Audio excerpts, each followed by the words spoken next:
Friends, welcome back. ನೀವೇನಾದರೂ upcoming KEA KSET 2026ಗೆ prepare ಆಗ್ತಾ ಇದ್ರೆ paper 1 and paper 2 commerce related ವಿಡಿಯೋಸ್ಗಳಿಗೆ ನಮ್ಮ ಚಾನಲನ್ನು ಸಬ್ಸ್ಕ್ರೈಬ್ ಮಾಡ್ಕೊಳ್ಬಹುದು ಅಂತ ಹೇಳ್ತಾ, ಈ ಒಂದು ವಿಡಿಯೋದಲ್ಲಿ ಇವತ್ತಿನ ಕ್ಲಾಸಲ್ಲಿ ನಾನು ಟೀಚಿಂಗ್ ಅಪ್ಟಿಟ್ಯೂಡ್ ಬಗ್ಗೆ ಡಿಸ್ಕಷನ್ ಮಾಡ್ತಾ ಇದ್ದೇನೆ. ಯೂನಿಟ್ ನಂಬರ್ 1 ಬೋಧನಾ ಸಾಮರ್ಥ್ಯ. ಇದರಲ್ಲಿ ಬರುವಂಥ ಒಂದು ಕಾನ್ಸೆಪ್ಟ್ ಇದು ಬೇಸಿಕ್ ರಿಕ್ವೈರ್ಮೆಂಟ್ಸ್ ಫಾರ್ ಟೀಚಿಂಗ್. ಬೋಧನೆಯನ್ನ ಮಾಡಲಿಕ್ಕೆ ಬೇಕಾಗುವಂಥ ಬೇಸಿಕ್ ರಿಕ್ವೈರ್ಮೆಂಟ್ಸ್ಗಳೇನೇನು ಅಂತ ನಾವು ಡಿಸ್ಕಷನ್ ಮಾಡ್ತಾ ಹೋಗೋಣ. ಅದರಲ್ಲಿ ಫಸ್ಟ್ ರಿಕ್ವೈರ್ಮೆಂಟ್ ಬಂದು ಟೀಚರ್.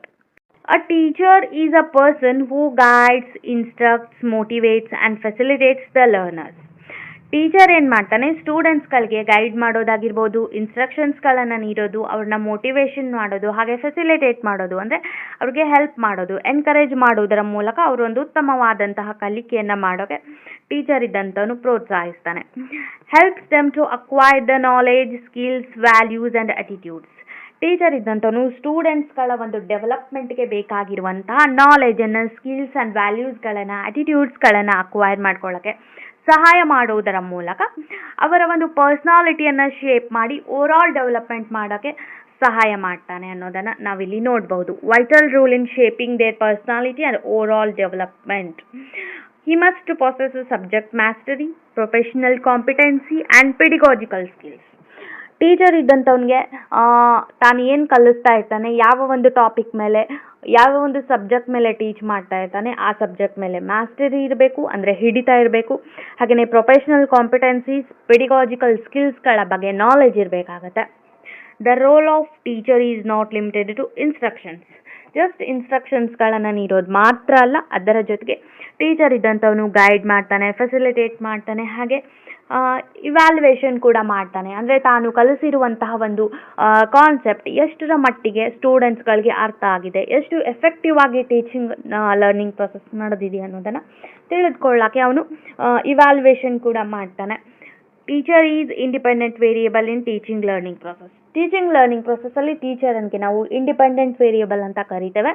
ಯಾಕಂತಂದರೆ ಅವನು ಯಾವಾಗಲಿದ್ರೂ ಸ್ಟೂಡೆಂಟ್ಸ್ಗಳ ಮೇಲೆ ಇನ್ಫ್ಲೂಯೆನ್ಸನ್ನು ಮಾಡ್ತಾ ಇರ್ತಾನೆ. ಸೊ ಸ್ಟೂಡೆಂಟ್ಸ್ಗಳು ಡಿಪೆಂಡೆಂಟ್ ವೇರಿಯೇಬಲ್ ಆಗಿರ್ತಾರೆ, ಡಿಪೆಂಡ್ ಆನ್ ಟೀಚರ್. ಸ್ಟೂಡೆಂಟ್ಸ್ಗಳು ಯಾವಾಗಲಿದ್ರು ಟೀಚರ್ನ ಮೇಲೆ ಡಿಪೆಂಡ್ ಆಗಿರ್ತಾರೆ. ಸೊ ಈ ಒಂದು ಕಾರಣಕ್ಕಾಗಿ ಸ್ಟೂಡೆಂಟ್ಸ್ಗಳು ಡಿಪೆಂಡೆಂಟ್ ವೇರಿಯೇಬಲ್ ಆಗಿರ್ತಾರೆ. ಸೊ ಇದಿಷ್ಟು ಒಂದು ಫಸ್ಟ್ ಬೇಸಿಕ್ ರಿಕ್ವೈರ್ಮೆಂಟ್. ಟೀಚರ್ ಆದಮೇಲೆ ಲರ್ನರ್ಸ್ಗಳಿಗೆ ನಾವು ಸ್ಟೂಡೆಂಟ್ಸ್ ಅಂತಲೂ ಹೇಳ್ತೇವೆ. The learner is the central focus of teaching learning process. ಲರ್ನರ್ಸ್ಗಳು ಯಾವಾಗಿದ್ರು ಟೀಚಿಂಗ್ ಲರ್ನಿಂಗ್ ಪ್ರೊಸೆಸ್ನಲ್ಲಿ ಸೆಂಟ್ರಲ್ ಫೋಕಸ್, ಅಂದರೆ ನಾವು ಕೇಂದ್ರ ಬಿಂದು ಅಂತ ಏನು ಹೇಳ್ತೇವೆ, ಸ್ಟೂಡೆಂಟ್ಸ್ಗಳು ಯಾವಾಗಲಿದ್ರು ಕೇಂದ್ರ ಬಿಂದು ಆಗಿರ್ತಾರೆ. Teaching is meaningful only when learners are ready, willing and capable of learning. Teaching ಅನ್ನೋದು ಯಾವಾಗ ಮೀನಿಂಗ್ಫುಲ್ ಆಗುತ್ತೆ, ಟೀಚಿಂಗ್ಗೆ ಯಾವಾಗ ಒಂದು ಪರ್ಪಸ್ ಬರುತ್ತೆ ಅಂದರೆ ಲರ್ನರ್ಸ್ಗಳು ಕಲಿಯೋಕ್ಕೆ ರೆಡಿ ಇರಬೇಕು, ಹಾಗೆಯೇ ಒಂದು ಮನಸ್ಸಿರಬೇಕು. ವಿಲ್ಲಿಂಗ್ನೆಸ್ ಟು ಲರ್ನ್ ಅಂದರೆ ಕಲಿಯೋಕ್ಕೆ ಮನಸ್ಸಿರಬೇಕು, ಹಾಗೆ ಅವರು ಕಲಿಯುವಂಥ ಒಂದು ಸಾಮರ್ಥ್ಯ ಇರಬೇಕು ಅವರಲ್ಲಿ. ಆವಾಗ ಕಲಿಕೆಗೆ ಒಂದು ಟೀಚಿಂಗ್ಗೆ ಒಂದು ಪರ್ಪಸ್ ಬರುತ್ತೆ, ಒಂದು ಮೀನಿಂಗ್ ಅನ್ನೋದು ಬರುತ್ತೆ. Learners differ in intelligence, aptitude, interest and socio cultural background. ಲರ್ನರ್ಸ್ಗಳು ಯಾವಾಗಿದ್ರು ಇಂಟೆಲಿಜೆನ್ಸಲ್ಲಿ ಅಥವಾ ಆಪ್ಟಿಟ್ಯೂಡ್, ಅವರ ಇಂಟ್ರೆಸ್ಟ್ಗಳು ಬೇರೆ ಬೇರೆ ಆಗಿರುತ್ತೆ, ಸೋಷಿಯೋ ಕಲ್ಚರಲ್ ಬ್ಯಾಕ್ಗ್ರೌಂಡ್ ಕೂಡ ಬೇರೆ ಬೇರೆ ಆಗುತ್ತೆ. ಎಲ್ಲ ಸ್ಟೂಡೆಂಟ್ಸ್ಗಳು ಸೇಮ್ ಆಗಿರೋದಿಲ್ಲ. ಸೊ ಬೇರೆ ಬೇರೆ ಸ್ಟೂಡೆಂಟ್ಸ್ಗಳು ಬೇರೆ ಬೇರೆ ಫ್ಯಾಕ್ಟರ್ಸ್ಗಳಲ್ಲಿ ಡಿಫರ್ ಇರ್ತಾರೆ. The teaching process should address these individual differences and promote active participation and self-learning.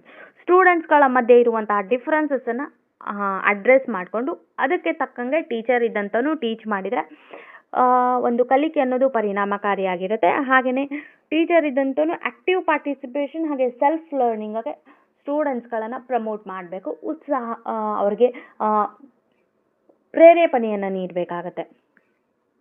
ಇದಾದ ಮೇಲೆ ಆಬ್ಜೆಕ್ಟಿವ್ಸ್, ಟೀಚಿಂಗ್ ಆಬ್ಜೆಕ್ಟಿವ್ಸ್ ಯಾವಾಗಲಿದ್ರು ಡೈರೆಕ್ಷನ್ ಆ್ಯಂಡ್ ಪರ್ಪಸನ್ನು ನೀಡ್ತವೆ ಟೀಚಿಂಗ್ಗೆ.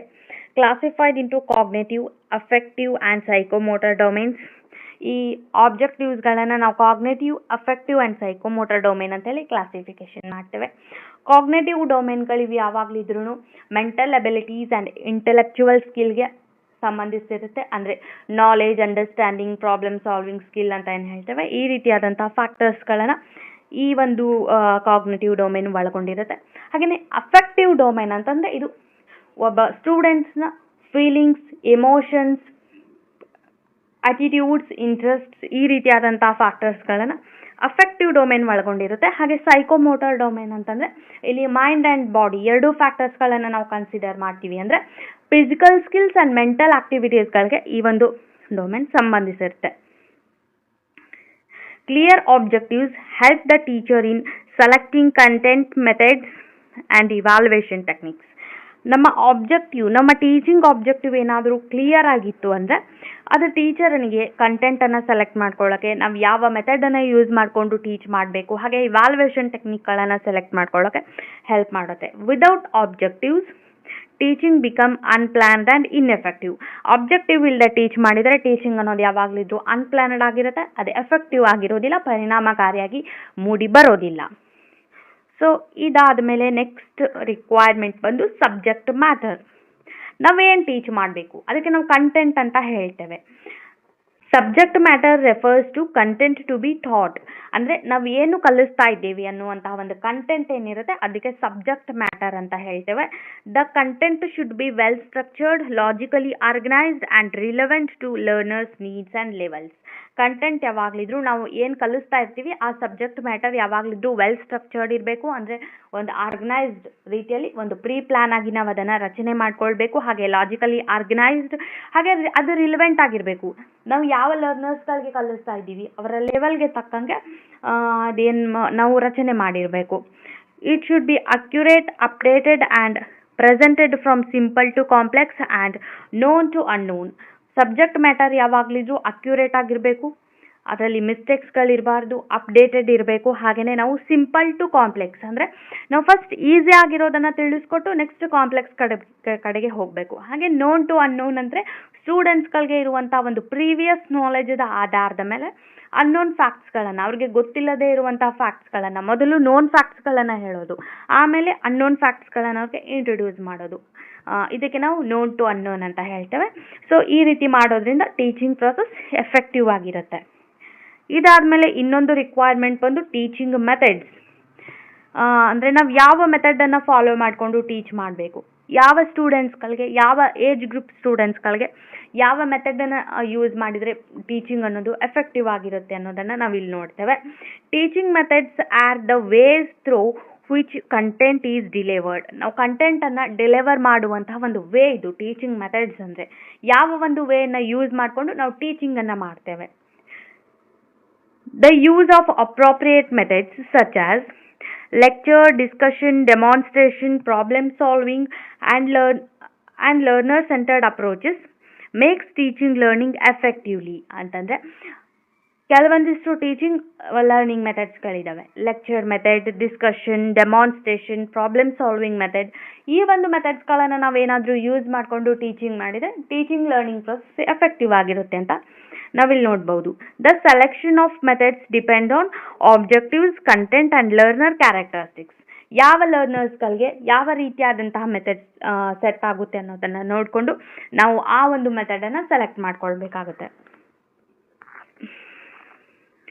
Teaching learning environment. ನೆಕ್ಸ್ಟ್ ಬಂದು ಎನ್ವಿರಾನ್ಮೆಂಟ್ ಅನ್ನೋದು ತುಂಬ ಇಂಪಾರ್ಟೆಂಟ್. ಯಾಕಂದರೆ ಇಂಟ್ರ್ಯಾಕ್ಷನ್ ನಡೆಸಬೇಕಾದ್ರೆ ಟೀಚರ್ಸ್ ಆ್ಯಂಡ್ ಲರ್ನರ್ಸ್ಗಳಿಗೆ ಇಂಟ್ರ್ಯಾಕ್ಷನ್ ನಡೆಸಬೇಕಾದ್ರೆ ಈ ಎನ್ವಿರಾನ್ಮೆಂಟ್ ಅನ್ನೋದು ತುಂಬ ಇಂಪಾರ್ಟೆಂಟ್. ನಾವು ಇದಕ್ಕೆ ಇಂಟರ್ವೇನಿಂಗ್ ವೇರಿಯಬಲ್ ಅಂತ ಕೂಡ ಹೇಳ್ತೇವೆ. Teaching learning environment is essential to make the interaction between teacher and students includes both physical factors and psychological factors. ಈ ಎನ್ವಿರಾನ್ಮೆಂಟ್ ಅನ್ನೋದು ಎರಡನ್ನೂ ಒಳಗೊಂಡಿರುತ್ತೆ. ಫಿಸಿಕಲ್ ಫ್ಯಾಕ್ಟರ್ಸ್ಗಳು ಇರ್ತವೆ, ಸೈಕಾಲಜಿಕಲ್ ಫ್ಯಾಕ್ಟರ್ಸ್ಗಳನ್ನು ಇಲ್ಲಿ ನಾವು ನೋಡಬಹುದು. ಫಿಸಿಕಲ್ ಫ್ಯಾಕ್ಟರ್ಸ್ಗಳು ಬಂದು class room, lightning, seating, teaching AIDS ಇವೆಲ್ಲ ಫಿಸಿಕಲ್ ಫ್ಯಾಕ್ಟರ್ಸ್ಗಳು. ಹಾಗೆ ಸೈಕಾಲಜಿಕಲ್ ಫ್ಯಾಕ್ಟರ್ಸ್ ಅಂದರೆ motivation, freedom, interaction and discipline ಇವೆಲ್ಲ ಸೈಕಾಲಜಿಕಲ್ ಫ್ಯಾಕ್ಟರ್ಸ್ ಆಗಿರ್ತವೆ. ಈ ಟೀಚಿಂಗ್ ಎನ್ವಿರಾನ್ಮೆಂಟ್ ಅನ್ನೋದು, ಟೀಚಿಂಗ್ ಲರ್ನಿಂಗ್ ಎನ್ವಿರಾನ್ಮೆಂಟ್ ಅನ್ನೋದು ಇದು ಎರಡೂ ರೀತಿಯ ಸೈಕಾಲಜಿಕಲ್ ಹಾಗೆಯೇ ಫಿಸಿಕಲ್ ಫ್ಯಾಕ್ಟರ್ಸ್ಗಳನ್ನು ಒಳಗೊಂಡಿರುತ್ತೆ. ಇದು ಯಾಕೆ ಇಂಪಾರ್ಟೆಂಟ್ ಅಂದರೆ ಸ್ಟೂಡೆಂಟ್ಸ್ ಆ್ಯಂಡ್ ಟೀಚರ್ಸ್ಗಳಿಗೆ ಇಂಟ್ರ್ಯಾಕ್ಷನ್ ಮಾಡ್ಕೊಳ್ಳೋಕ್ಕೆ, ಕ್ಲಾಸ್ ರೂಮಲ್ಲಿ ಇಂಟ್ರ್ಯಾಕ್ಷನ್ ಮಾಡೋಕ್ಕೆ ಈ ಒಂದು ಎನ್ವಿರಾನ್ಮೆಂಟ್ ಬೇಕೇ ಬೇಕು. A positive environment enhance understanding and learner engagement. ಏನಾದರೂ ಎನ್ವಿರಾನ್ಮೆಂಟ್ ಪಾಸಿಟಿವ್ ಆಗಿತ್ತು ಅಂದರೆ ಅದೇನು ಮಾಡುತ್ತೆ, ಅಂಡರ್ಸ್ಟ್ಯಾಂಡಿಂಗ್ ಕೆಪಾಸಿಟಿಯನ್ನು, ಅಂಡರ್ಸ್ಟ್ಯಾಂಡಿಂಗ್ ಲೆವೆಲನ್ನು ಎನ್ಹ್ಯಾನ್ಸ್ ಮಾಡೋದರ ಜೊತೆಗೆ ಲರ್ನರ್ ಎಂಗೇಜ್ಮೆಂಟ್ ಕೂಡ ಇನ್ಕ್ರೀಸ್ ಮಾಡುತ್ತೆ. Teaching AIDS and instructional resources supports effective teaching. Teaching AIDS ಹಾಗೆಯೇ ಇನ್ಸ್ಟ್ರಕ್ಷನಲ್ ರಿಸೋರ್ಸಸ್ಗಳು ಯಾವಾಗಲಿದ್ರು ಎಫೆಕ್ಟಿವ್ ಟೀಚಿಂಗ್, ಒಂದು ಪರಿಣಾಮಕಾರಿಯಾದಂತಹ ಬೋಧನೆಯನ್ನು ಮಾಡೋಕ್ಕೆ ಈ ಟೀಚಿಂಗ್ ಏಡ್ಸ್ಗಳು ನಮಗೆ ಸಪೋರ್ಟ್ ಮಾಡ್ತವೆ. ಯಾವ್ಯಾವ ರೀತಿಯಾದಂತಹ ಟೀಚಿಂಗ್ ಏಡ್ಸ್ಗಳನ್ನ ನಾವು ನೋಡ್ಬೋದು ಅಂದರೆ, the use of audio visual AIDS, ICT tools, charts, models, digital resources improves clarity, interest and retention of learning. ನಾವು ಆಡಿಯೋ ವಿಜುವಲ್ ಏಡ್ಸ್ಗಳನ್ನು, ICT ಟೂಲ್ಸ್ ಹಾಗೆ ಚಾರ್ಟ್ಸ್ ಆ್ಯಂಡ್ ಮಾಡೆಲ್ಸ್ಗಳನ್ನು ಯೂಸ್ ಮಾಡಿಕೊಂಡು, ಡಿಜಿಟಲ್ ರಿಸೋರ್ಸಸ್ಗಳನ್ನು ಯೂಸ್ ಮಾಡಿಕೊಂಡು ನಾವು ಟೀಚಿಂಗ್ ಮಾಡಿದರೆ ಅದು ಸ್ಟೂಡೆಂಟ್ಸ್ಗಳಿಗೆ ಒಂದು ಕ್ಲಾರಿಟಿಯನ್ನು ಹಾಗೆಯೇ ಅವರಲ್ಲಿ ಇಂಟ್ರೆಸ್ಟನ್ನು ಕ್ರಿಯೇಟ್ ಮಾಡೋದರ ಜೊತೆಗೆ ತಾವೇನನ್ನು ಕಲ್ತಿರ್ತಾರೆ ಅದನ್ನು ಲಾಂಗ್ ಟರ್ಮ್ವರೆಗೆ ಈಸಿಯಾಗಿ ನೆನಪಿಟ್ಕೊಳ್ಳೋಕ್ಕೆ ಸಹಾಯ ಆಗುತ್ತೆ. ಸೊ ಈ ಒಂದು ಕಾರಣಕ್ಕಾಗಿ ಟೀಚಿಂಗ್ ಏಡ್ಸ್ಗಳು ತುಂಬ ಇಂಪಾರ್ಟೆಂಟ್. ಇದಾದಮೇಲೆ ಲಾಸ್ಟ್ ಬಂದು ಇವ್ಯಾಲ್ಯುವೇಷನ್ ಆ್ಯಂಡ್ ಫೀಡ್ಬ್ಯಾಕ್. ಇದು ಕೂಡ ಒಂದು ಬೇಸಿಕ್ ರಿಕ್ವೈರ್ಮೆಂಟ್ ಅಂತಲೇ ಹೇಳ್ಬೋದು. ಯಾಕಂದರೆ evaluation is the integral part of teaching. ನಾವು ಟೀಚಿಂಗ್ ಮಾಡಿದರೆ ನಾವು ಮಾಡಿರುವಂತಹ ಬೋಧನೆ ಎಷ್ಟು ಪರಿಣಾಮಕಾರಿಯಾಗಿದೆ ಅನ್ನೋದನ್ನು ತಿಳಿದುಕೊಳ್ಳೋಕೆ ಈ ಇವ್ಯಾಲ್ಯುವೇಷನನ್ನು ಮಾಡಲೇಬೇಕಾಗತ್ತೆ. It helps in assessing the learner achievement and effectiveness of teaching. ಲರ್ನರ್ಸ್ಗಳು ಎಷ್ಟರ ಮಟ್ಟಿಗೆ ತಿಳ್ಕೊಂಡಿದ್ದಾರೆ, ಬೋಧನೆ ಅನ್ನೋದು ಎಷ್ಟು ಪರಿಣಾಮಕಾರಿಯಾಗಿದೆ ಅನ್ನೋದನ್ನು ನಾವಿಲ್ಲಿ ಇವ್ಯಾಲ್ಯುವೇಷನ್ ಆ್ಯಂಡ್ ಫೀಡ್ಬ್ಯಾಕ್ ಮಾಡೋದ್ರ ಮೂಲಕ, ಫೀಡ್ಬ್ಯಾಕನ್ನು ತಗೊಳ್ಳೋದ್ರ ಮೂಲಕ ತಿಳಿದುಕೊಳ್ಬೋದು. Continuous evaluation and feedback helps in improving teaching methods and learner performance. ನಾವು ಕಂಟಿನ್ಯೂಯಸ್ ಆಗಿ ಏನಾದರೂ ಟೀಚ್ ಮಾಡಿ ಇವ್ಯಾಲ್ಯುವೇಷನ್ ಮಾಡ್ತಾ ಹೋದರೆ ನಮ್ಮ ಟೀಚಿಂಗ್ ಮೆಥಡಲ್ಲಿ ಅಥವಾ ಟೀಚಿಂಗ್ ಸ್ಟೈಲಲ್ಲಿ ಇಂಪ್ರೂವ್ ಮಾಡ್ಕೊಳ್ಬೋದು. ಹಾಗೆಯೇ ಲರ್ನರ್ ಪರ್ಫಾರ್ಮೆನ್ಸ್ ಕೂಡ ನಾವು ಇನ್ನೂ ಎನ್ಹ್ಯಾನ್ಸ್ ಮಾಡ್ಬೋದು, ಇನ್ಕ್ರೀಸ್ ಮಾಡ್ಬೋದು ಅನ್ನೋದನ್ನು ನಾವಿಲ್ಲಿ ನೋಡಬಹುದು. These are all about basic requirements of teaching. Teach ಮಾಡೋಕ್ಕೆ ಟೀಚರ್ ಬೇಕು, learners, objectives, subject matter, teaching method, teaching learning environment and teaching ads, evaluation and feedback. ಇವೆಲ್ಲ ಕೆಲವೊಂದಿಷ್ಟು basic requirements of teaching. So ನಿಮಗೆ study ಮಟೀರಿಯಲ್ಸ್ಗಳು ಏನಾದರೂ ಬೇಕಾಗಿದ್ದರೆ ನಮ್ಮ Telegram ಗ್ರೂಪನ್ನು ಕೂಡ ನೀವು join ಆಗ್ಬೋದು.